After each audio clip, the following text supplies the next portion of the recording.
Men will put up with routine, boring sex because they generally orgasm at the end of it. So, of course, for them, it's not as boring or routine, is it? But if you're not having an orgasm at the end and you're doing the same thing every single time, why would you want to have sex? I mean, you don't go to the same restaurant every night and eat the same meal. Why would you do that with sex? But we do it all the time. Hello from one of many Mamma Mia makeshift podcast studios dotted around the place. I'm Mia Friedman and this is No Filter. When was the last time you had sex? For some of us, lockdown and social distancing is really putting a dampener on our sex lives, especially if you're single. But even if you're locked down with your romantic partner, are you feeling particularly frisky right now? Your answer to that question can depend on a lot of things: your age, your gender, your hormones, and your stress levels. So today, we talk about sex with an old friend of mine, Tracey Cox. Yes, that's her real name. She knows you want to giggle. She's used to that. Tracey is a sex expert. She's been writing about sex since she worked in women's magazines decades ago, which is where we met. And she's since written more than a dozen books about sex, including her latest, Great Sex Starts at 50. Tracey moved to the UK about 20 years ago, where she is wildly in demand for her fresh, funny, no bullshit sex advice. She writes columns and she's on TV. She's even been on Oprah. Tracey recently got married for the second time to a very dishy bloke, and while she was in Australia visiting her mum, it was right before travel restrictions came in, she popped into Mamma Mia to talk to me about all the myths surrounding women's libidos, why romance can kill good sex, and the best way to put a rocket up your sex life. So buckle up, here's Tracey. Tracey Cox, how did you start writing about sex? I think I was writing about sex from when I was a little girl, because I used That sounds really weird. I know it does. Let's start off on the really weird note.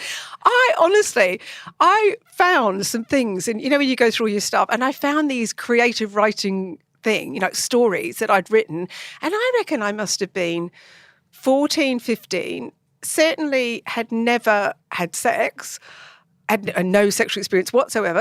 And I was writing these hot erotic type of things. And I found them and I said to Mum, what was I doing that? And she said, I don't know, darling, you must have been entering. And I was entering them into these creative writing competitions. They must have, when I look back, they must have thought I was a right strange person. So that's probably not the answer you were looking for, but that is the answer. I thought I knew the answer, and I thought the answer was when you wrote, hang on, let me just get the volumes right. I thought the answer was going to be when you wrote Oral Sex Secrets. Oh, for Cosmo. For Cosmo. Yeah. Probably. And do you remember I wrote that, The Practical Guide to Masturbation? Do you remember that story? Well, you were listen to me telling your story. You were the deputy editor of Cosmo, and you wrote, you were writing quite a few sex stories at the time, but there was one in particular that I remember, and I wasn't when I was at Cosmo. I think I was still at Clio, or maybe I was freelancing, but it was called Oral Sex Secrets, and you got a book deal on the back of that. Did I? God, you know my... Yes. You got a book deal on the back of that write your first sex book. Yes. It was that, and it was also the Practical Masturbation Guide, which was here's how you masturbate. You put your finger there, you move it around like this.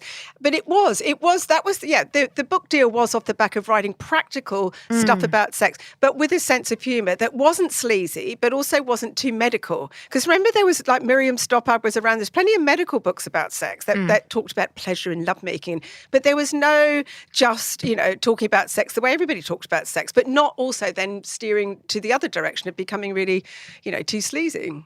What's changed the most in sex? I think, but then this could be my skew on it, I think women's sexuality is finally coming into its own in that, we're discovering that women, there's a chapter in the book actually called Women Don't Have a Low Libido, We're Bored. And I think all that research is absolutely fascinating, where all the stuff we thought we knew about women, that women are the ones who want monogamy, women are the ones who don't want to be adventurous, women are the ones that want this mundane missionary position, lights off. That's not the case at all. Women, when we're given that, we get bored and I think we get bored because we often don't have an orgasm at the end of it. See, men will put up with routine, boring sex because they generally orgasm at the end of it. So, of course, for them, it's not as boring or routine, is it? But if you're not having an orgasm at the end and you're doing the same thing every single time, why would you want to have sex? I mean, you don't go to the same restaurant every night and eat the same meal. Why would you do that was sex, but we do it all the time. 50 Shades of Grey was fairly definitive in the sort of trajectory of women's sexuality, don't you think? It was extraordinary. And what it did, like pre that, when it was almost fashionable for people to say, oh, sex, who does that anymore? You know, we don't do that, do we, darling? You know, when, honestly, I'd go to dinner parties and people say, oh, she's written sex books. And it was seriously like, oh, really? Oh, yawn. And then that book came out and suddenly it just reignited everybody's desire for sex. And it's because it reminded us of what interesting sex is like. Now, whether or not you like that style of sex, it was politically incorrect, it was naughty, it was it was like the Mills and Boon bodice rippers, really, isn't it? With a bit more, you know, naughtiness thrown in. So it reawakened desire in so many middle-aged women who hadn't felt desire. I mean, I remember Miles and I, my husband, were on a holiday and we started talking to this couple, and she said she was reading it in the middle of the night. They'd been married for like 40 years or something. She was quite old. She read this book and she said it was 2:00 in the morning, which was she never stayed up till 2:00. She looked down at her partner and she said, I considered waking him up. And she said, I hadn't felt like that since we'd got together in our 20s. Did she do it? No. No, she didn't, because that was the first thing I said. And he was like, you've never told me that before. I think he was thinking, why didn't you do it? But that's a very powerful book. And I mean, on the back of that, I was doing a sex toy range, and the sale of the sex toys, just literally, it was, you could trace it to the release of that book. It was extraordinary. I want to talk about sex toys in a minute, but I want to talk about the difference between 50 Shades of Grey and porn, because they sort of exploded around the same time. God, everything sounds like a really bad pun. But is the difference, and this is probably too simplistic, but that 50 Shades was very much through a female lens of what was sexy for women, and porn is generally through a male lens and lots of close-up pictures of things going into other things. I think you've hit the nail on the head, because women generally, I mean, that whole thing about men are visual, women get turned on by words, men get turned on by images is pretty generalistic and not entirely true, but there is a lot to it. And I think that's because women's imaginations are good. We're very much, you know, I think our fantasy life is far more varied. So 50 Shades appealed to us because we had the character and because we, you know, it was a story. And, you know, men's porn is, I mean, if you look at the searches that women do on porn, because women watch porn as well, of course, men will just put in things like, you know, ejaculation shot or, you know, and they will just watch. They don't even know where what the genitals are attached to. They don't really care. And so it's literally just that genital to genital sex a lot of the time, not all men. Whereas women, I don't think women would even dream of doing that. I wouldn't type in a search and say breast on breast or I just wouldn't do it. No, so it would more be descriptive about a story, and there would be a situation. I have a friend who found her teenage son watching porn, and she didn't catch him in the act, but she saw it on his computer and she watched what he'd been watching. And she got really upset because she said, you know, the plot of it wasn't rapey, but it was like a guy coming over to collect a debt, and the husband couldn't pay the debt, so he said, you can sleep with my wife. And she seemed to be really enjoying it and everything, but my friend was like, but maybe she didn't want to be doing it, and what does this mean? And she was telling her husband about it, and he's like laughing because he's like, you're talking about the plot. Like he wasn't there for the story. Yes, that's exactly right. He was there for the close-up images of what was going on. But of course, you can't help but be, you know, paranoid because, I mean, young boys are using porn as sex education. Yeah. And I've got a stepdaughter who's 18, and she said that whole thing about that men think that, you know, young men of her generation think that choking is okay. They think that threesomes are the norm. And these girls are having to say, no, this is not the case. This is porn. Don't use it as sex education. I mean, somebody had a brilliant quote about it the other day, and they said, watching porn to find out, you know, for sex education is like watching Fast and Furious about how to drive a car. I mean, it's Formula just One, it's completely irrelevant. Completely irrelevant. I'll tell you what is good. That show, Sex Education. I think yes, on Netflix. Yeah, I love that show. All kids, all teenagers should watch that show. It should be in schools. But what do you love about it? They confront everything in a very sweet, non-confrontational way. And also the funny thing is that I identify with both Otis and the mother, because now I'm a person who's seen as an authority on sex. The mother is a sex therapist. And Sophia, my stepdaughter, is always like, oh my God, if one more person says to me, that's like your stepmum. But when I was at school, my sister was a nurse, right? So I would get lots of kids going, oh, can you go and ask your sister what this means or what that means? Because they very quickly figured out that... Like Dolly Doctor. Yeah. Very much so. Yeah. So it's sort of like, God, I get his character and I get her character. But I think that's a fantastic show. Honestly, we need way more shows like that. For those who haven't watched it, it's like it's fictionalized. It's set in a high school, and it's this young teenage guy whose mother is a sex therapist, and it's basically and he sort of becomes a surrogate sex therapist at his school, giving advice to his peers, even though he's a virgin, and it's funny and heartbreaking and tender, and it explores sex in all its awkward, bumpy glory. Yeah. So it's not just young men that are watching sex, though. Like, how have you found that it's not just young men that are watching porn, though?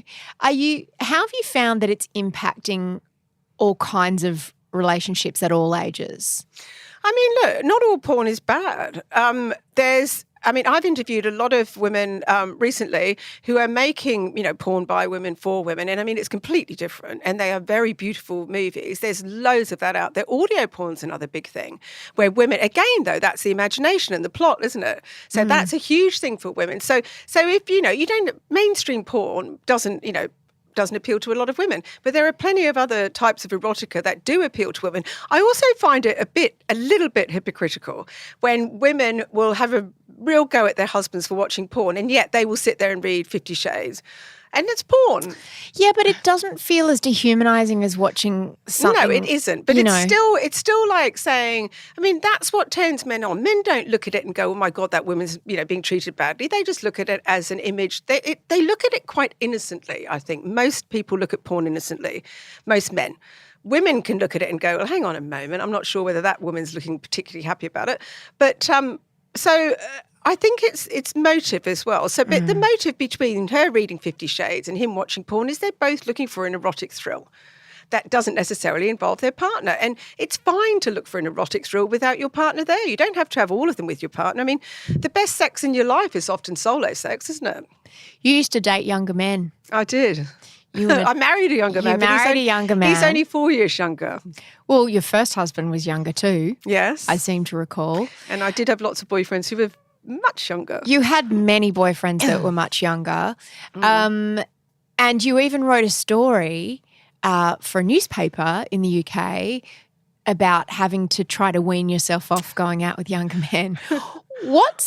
I've got a lot of girlfriends who are single in their 40s. Yeah. Many of the ones, not so much the ones who aren't divorced, but the ones who are divorced all tend to go for much younger guys, certainly at first.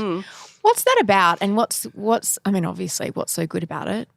Well, first up, the reason why I dated a lot of younger men and why your friends are and why all the women I interviewed for the book who are post 50 and single are dating younger men is that often it is easier younger men aren't anti-older women. Men your own age, when your own age, often don't see women their own age as attractive. It's a very weird thing, right? Really? Yes, true. So I dated a lot of younger men because I generally didn't meet men my own age who were either interested in me or I was interested in them.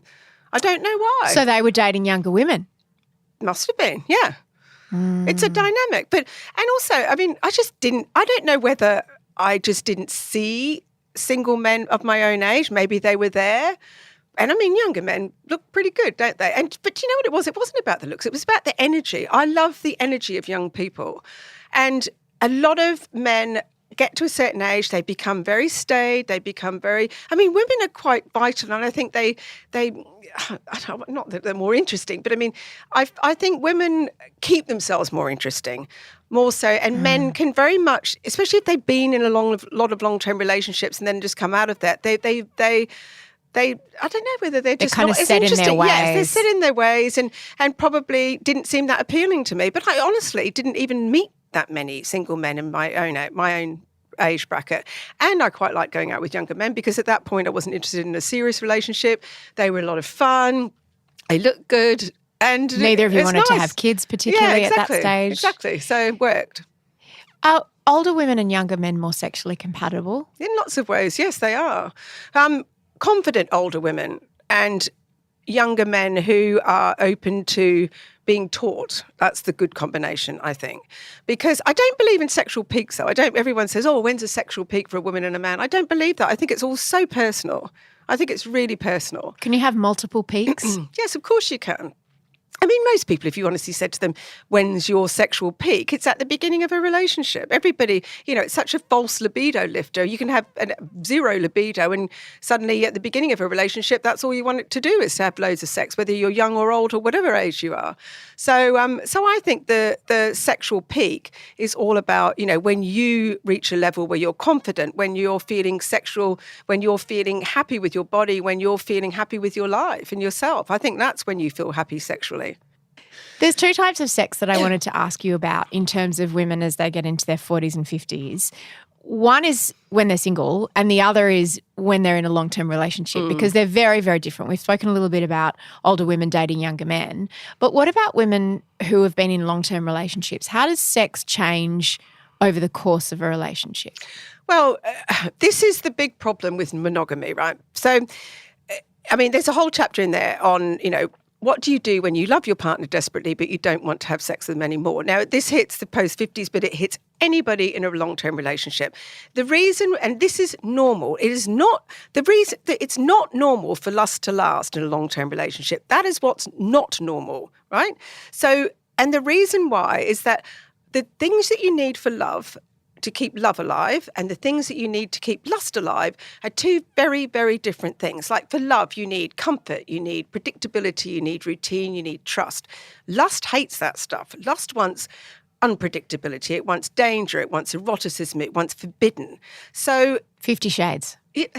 Basically, yes. So if you're in a love relationship, a romantic relationship, you basically have these two forces. Now, most couples go for love, because it does become a bit of a choice. And the couples who have the best relationships and are very close often have the worst sex lives. And often couples who really fight all the time have awful relationships, very up and down roller coaster relationships, often have great sex because they're continuing with that, danger and anxiety. And am I going to lose him and am I going to lose her?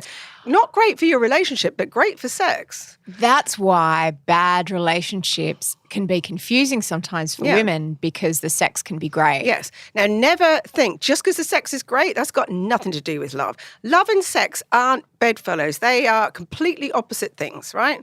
And this is why when you have sex, don't have that whole loving romantic sex. Forget it. Have naughty, risky, erotic sex. That's how you keep the fire going. And if you want to, stay with somebody that you love but also keep sex going, is make it separate.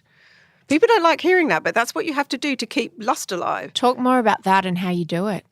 Well, this is the whole thing because everyone's like, wow, this is interesting. And because everybody relates to it, no matter how much you love your partner or think they're sexy, if you're with somebody, it's called desensitization as well. If you're with the same person every single day, of course your body gets used to it and it, the appeal wears off. Not that you can't see them as sexy, but, your body doesn't relate to it in that sort of natural, fierce, passionate way that you do in the beginning. But that's the other thing that we need to do, by the way, is to move away from this idea that, lust just comes out of nowhere and you're going to be looking at your partner and suddenly want to rip their clothes off. You have to create desire later on. You have to create desire in a long-term relationship. How do you do that? Find your erotic triggers. Go and read 50 Shades. Go and watch a bit of porn.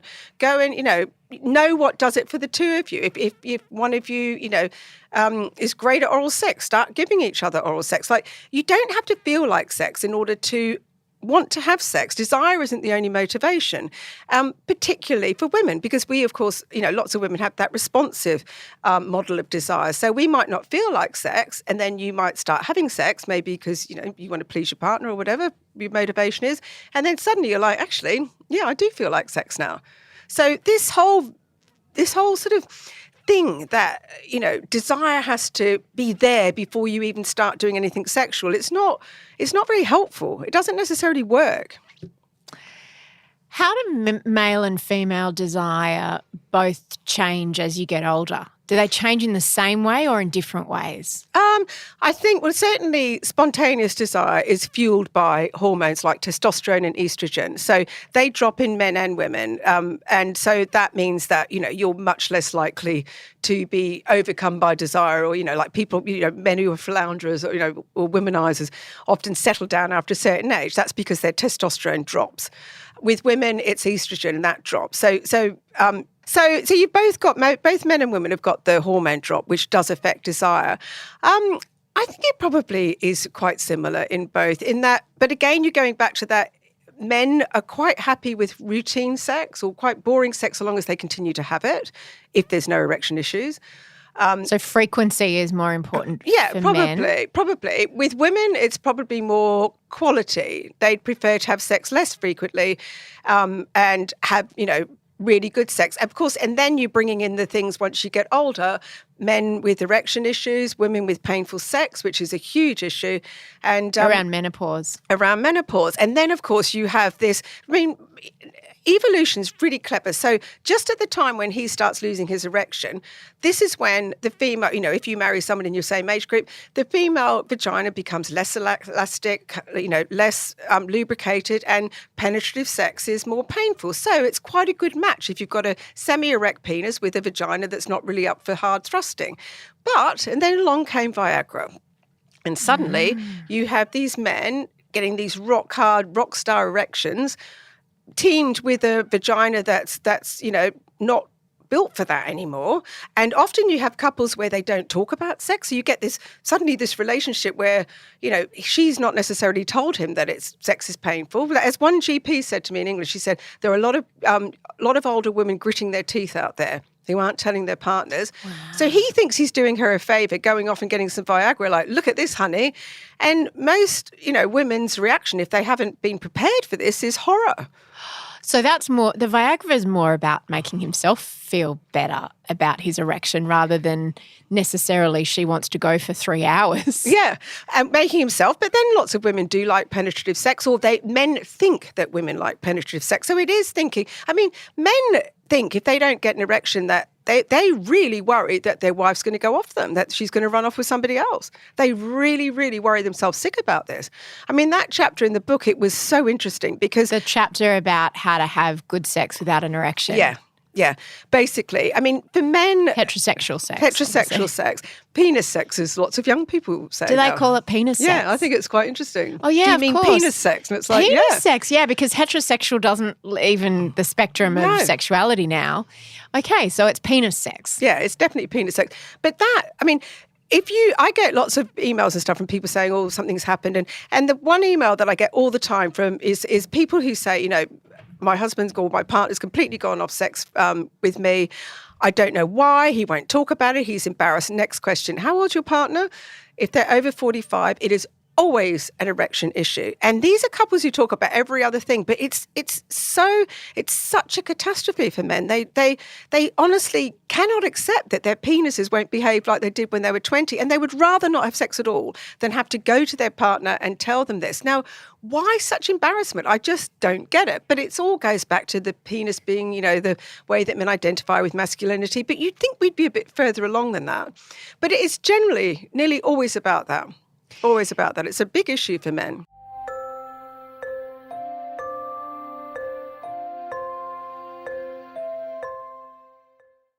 Speaking of penis sex, some women decide they don't want penis sex anymore. And late in life, lesbians is the term, but I guess exploring their sexuality later in life. Are we seeing an increase in that, or it's more just it's talked about now and before perhaps it was something that you had to keep secret? I think it's talked about now. I think that's always been the case. But certainly, what I discovered was that to do the book, I interviewed loads of women post 50 and, slightly before 50. And they really did divide into two groups. There was this group of women who were quite fearless and just had this almost midlife wanderlust of, God, I've had the kids. I've actually had the very boring husband. I'm going to ditch him now because this is all about me. and I'm going to go for what I want. And they're the women who are going off and exploring all sorts of things, what are they doing? Same-sex relationships, bit of BDSM. They're quite out there. And because there is certainly that subset. It's almost like, you see, I reckon something hormonally must happen because, you see all these grannies that skydive. My mum went through a stage where suddenly she wanted danger all the time. She went, she literally went on those things, paragliding. And I was like, Mum, what are you doing? And I reckon our bodies must set off this hormonal surge. And maybe because women are more driven by hormones. But yeah, you certainly I think it is a thing now. But yes, it's much more out in the open. It is more talked about. But then the other group of women are women who maybe never like sex that much, but get to 50, 60 and just say, you know what, that's it. I'm not going to do it anymore. I'm not interested in having sex anymore. And which is fine if your partner agrees with you, because often that can happen in a relationship. But it's not so fine if you want to, basically hang up your skates and they're still wanting to whiz around the ice rink. So there's a lot in there about, how to handle a sexless relationship and what are your options. What are your options? Well, if your partner doesn't want to have sex with you, your options are, if you want to stay with them, is to fantasize, masturbate, use porn. There's also a big argument for low effort sex. Now, because sometimes people, especially if you can't, if sex is painful, why would you want to do something that's painful? And why would your partner want to do something that gives you pain? So then women will say, actually, I don't want to have sex anymore. But they don't mean they don't want to have sex anymore. They don't want to have penetrative sex anymore. Penis sex. Penis sex. That's exactly right. So you then just do it another way. You end up just having oral sex sessions, which work really well for women. And most guys don't mind that. People need to be very specific. Are you sure you don't want to have sex? Or is it just penetrative sex, penis sex that you don't like? And in most cases, it is that. Do you find that women's sort of sexual appetites change? Like you can like something and then you like something different? Oh, completely. And I think it's hormonal. I mean, at some point, the things that do it for me now are nothing like what used to do it for me in my 20s. Broadly, Nothing. What's changed? Well, as you get older, it's all about blood flow, actually. So this is the other thing in menopause that no one talks about. They all talk about the vaginal dryness and the hot flushes. No one talks about the fact that you're turning your vibrator up to buildings level. It's just because everything goes dead. The blood flow isn't going as strongly to the area, which is what feeds the nerve endings, which is what makes them sensitive. So your orgasms can feel less intense. You might need to feel stimulated from a different area. And I mean, for instance, with me, I need to be, if I'm using a vibrator, I almost have to put it to the side of my leg, which is, of course, where the inner clitoris is. That's much more comfortable I thought you meant on the outside of your leg, and I was like, that's quite a far way. No, the inside of my leg. But that was like... I have to put it in another room. I'm that sensitive. No, I'm not sensitive. It's the opposite. You have to put it really close. Yeah, but it's almost like I have to stimulate the clitoris, the bit that you see is the little tip, and then it's got those legs that wind around. But it's, in other words, I feel more comfortable. I get more stimulation stimulating my inner clitoris than the clitoris, the tip of the clitoris or the head of the clitoris that you can see. And if somebody said to me, right, yes, you're going to be using your vibrator basically on the side of your vulva, like almost in that, the thing of your leg. So that like your bikini line. Yes, your bikini line, and press and using a completely different technique than I used to use. I've always been, I think, lots of people prefer oral sex as they get older because, sex can hurt. So you move away from that sort of mad, passionate thrusting that you were doing. But yeah, of course you do. And I think you go through stages like you do with anything. Sometimes you like Japanese food, sometimes you like Chinese food, and you go through stages where you might be into tie-up or where you might be into just romantic sex for a bit, or you might be into something else. But that is the whole thing, I think, particularly with a couple in a long-term relationship, you've got to mix it up.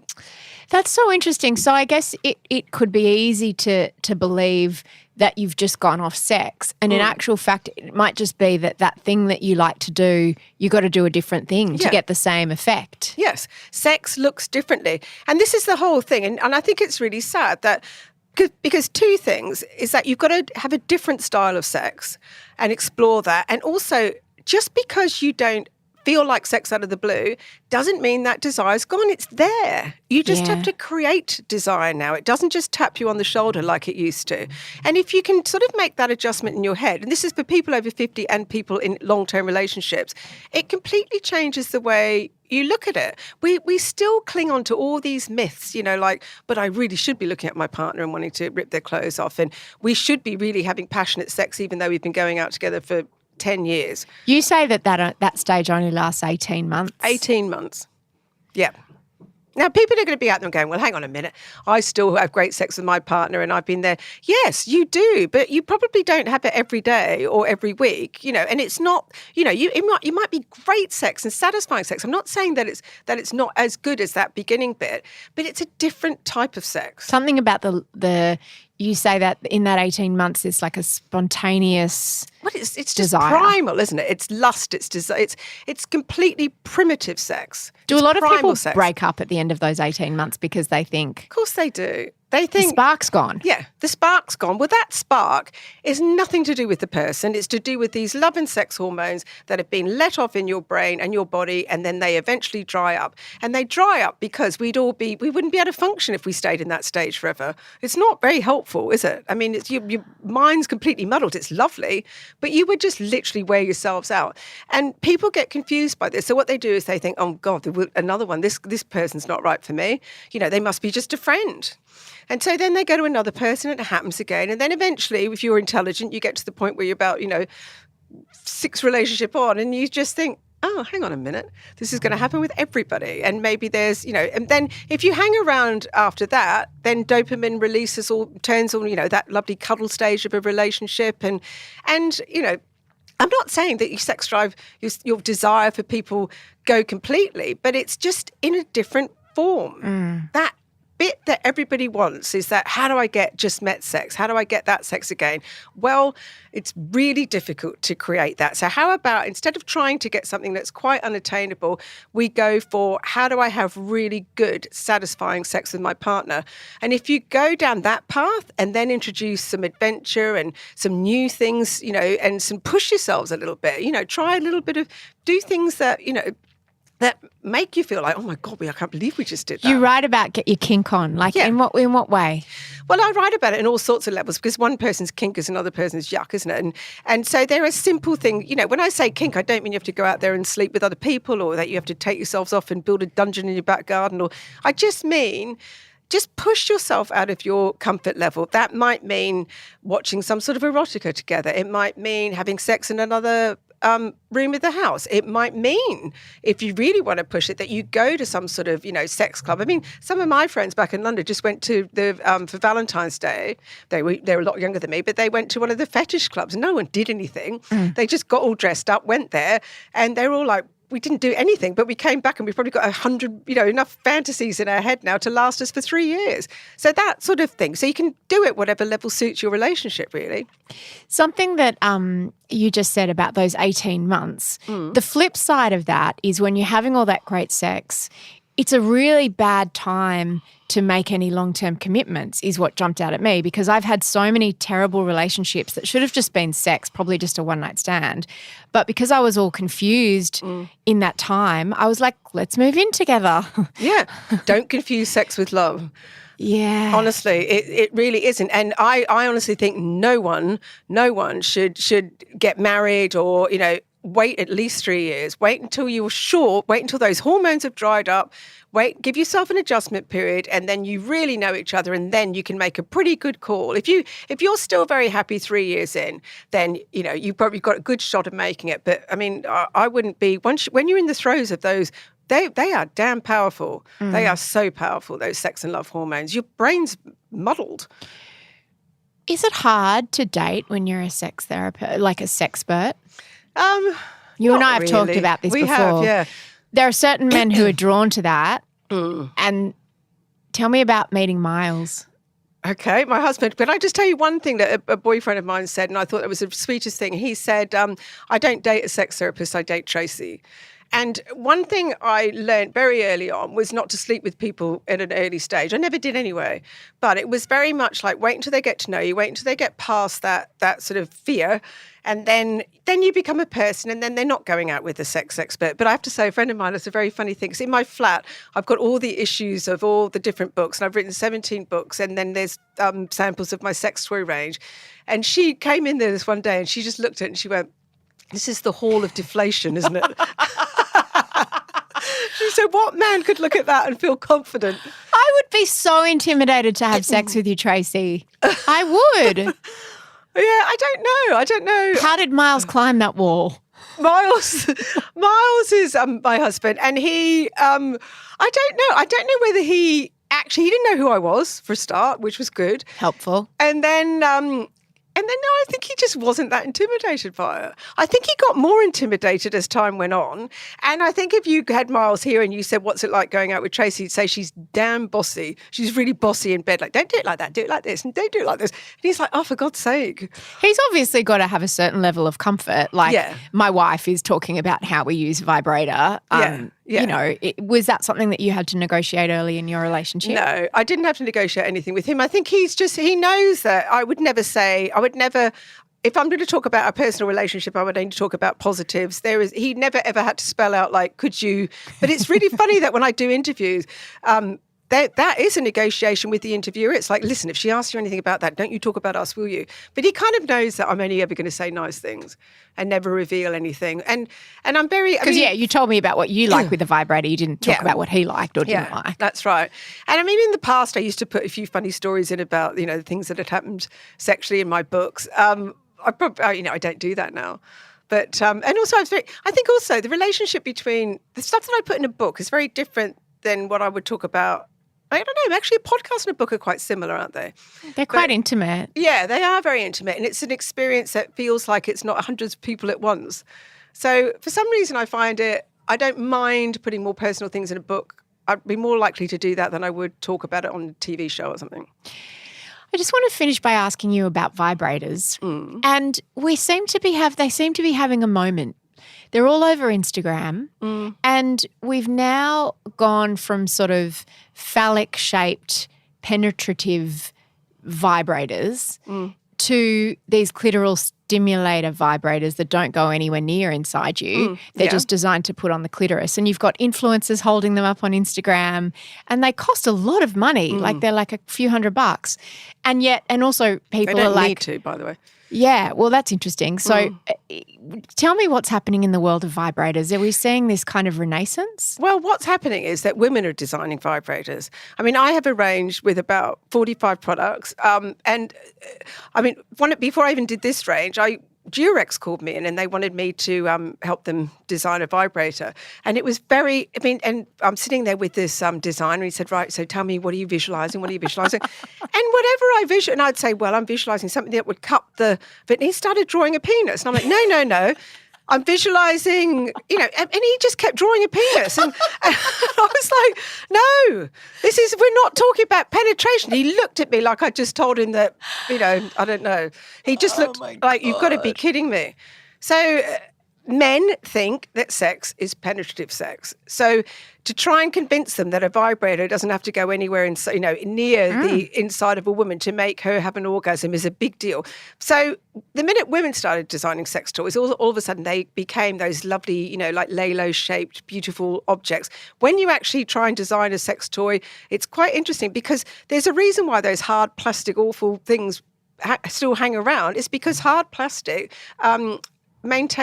holds the vibration really well. The minute you get into those lovely, gorgeous designer vibrators, often some of them aren't, they don't hold vibration. So they might look great, but they don't actually do anything. But I think the ones you're talking about is those air suction things. Yeah.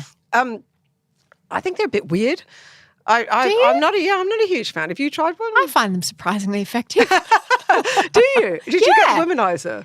I can't remember what it's called. Well, this is the other thing that's changed. So, I remember when Sex and the City had that episode about the rabbit. Yeah. And that was pretty revolutionary because, some women had them, but it's not the kind of thing you talked about with your girlfriends. Yeah. Now my girlfriends and I sometimes buy them for each other. We recommend them to each other, buy them for each other. Like, it's such a... nothing. thing. And I don't know whether it's that just because we're older and you care less and you're less, embarrassed about things as you get older, or whether it's just a cultural shift where, women use vibrators. So what? They're kind of like beauty products. They are. Yeah, they are. And I mean, a lot of young women now have at least 3. But I tell you what, there is a whole lot of women who are probably maybe 45 plus who seem to miss the whole vibrator thing. And they're very much like, well, why would I use a vibrator? And it's sort of, but it's like, well, why wouldn't you use a vibrator? It's the most effective way to stimulate the clitoris. I think there's a fear that I've heard expressed that you can get addicted to it. And so therefore you will stop needing your partner or you will stop needing a partner. Is that true? But it's ridiculous. I mean, you can't go out to dinner with a vibrator. You're not going to sit there and watch Netflix with a vibrator. It's totally ridiculous. Speak for yourself, Trace. But you know what I mean? That's just so utterly ridiculous, isn't it? And I mean, no, but you know what I mean. Yes. Sexually addicted, so that you're not able to, climax. Listen to me. You're not able to orgasm with a partner. You can only do it because you become addicted to this certain type of stimulation in the same way that men can become addicted to watching porn and masturbating themselves. Correct. Yeah, and both are quite true. But so, look, it's never a good idea to only orgasm through one particular way. Now, whether that be intercourse, whether that is rarely intercourse, but say oral sex, if you can only have oral sex orgasms, well, it's great if you can have orgasms through any way possible because lots of women find them difficult. But if you're only having your orgasms through your vibrator, it's probably a very good idea to teach yourself another more partner-friendly way. But if that's the only way you can get your orgasms, well, then you just bring your vibrator in bed with your partner. Because it's not, I mean, this sex shouldn't just be all about orgasms. It's not just the orgasm, is it? It's all about the getting there, the stimulation, the getting aroused to that point where you're about to orgasm. So, if you can only orgasm through vibration, well, you just get yourself to that stage where you're ready and then, the vibrator comes into the bed with you. But yes, there is a point to trying to wean yourself off that delicious vibration and, maybe, switching to oral sex. That's the next most effective way is the tongue. Last question. On average, how many orgasms do you think you have a week? And has that changed as you got older? Me? Yes, it has changed as I've got older. Gosh, I used to, you imagine if you're writing sex books, you're constantly turned on, aren't you? So in the beginning when I was writing sex books, I was like, wow, I'd probably go off and use my vibrator at least once or twice a day. Mm-hmm. Probably not so much now. Maybe I'll use my vibrator. So I'm talking about solo sex orgasms and protecting my husband, as we said. I would probably twice a week. How does that sound? It sounds perfectly fine as long as you're happy. I guess there's a fear that everyone's having more sex than us and that we're not doing it the right amount. Of course there is. And I hasten to add on that, sometimes I go through stages where I just don't even think about it, and sometimes I think about it more. I mean, it's normal. I hate this whole let's put a figure on things, and because everyone says to me, "What's the amount of sex that you should be having?" and the answer to that is the amount of sex that they know is really beneficial for you, for your genitals, for your emotional state and everything is once a week. Sexual activity. It doesn't have to include intercourse. It can include an orgasm. Partner. Or a partner. So some type of sexual activity once a week is very good for you. Amen to that. Thanks, Trace. Thank you. Tracey's new book, Great Sex Starts at 50, is such a brilliant read, and it's in your local online bookshop. Who ever knew that Viagra and perimenopausal vaginas were such a bad mix? Now we know. Seek out Tracey's book. I highly recommend it, and follow her on Instagram. You can find her all over the place. That's probably a good place to start. And if you want to hear more No Filters, we are doing an extra shorter No Filter every week where I check in with past guests about how they're doing through this really full-on time. I spoke with Osher Gunsberg about how he's navigating his anxiety through all of this, plus living in the house with a teenage girl and a newborn baby boy.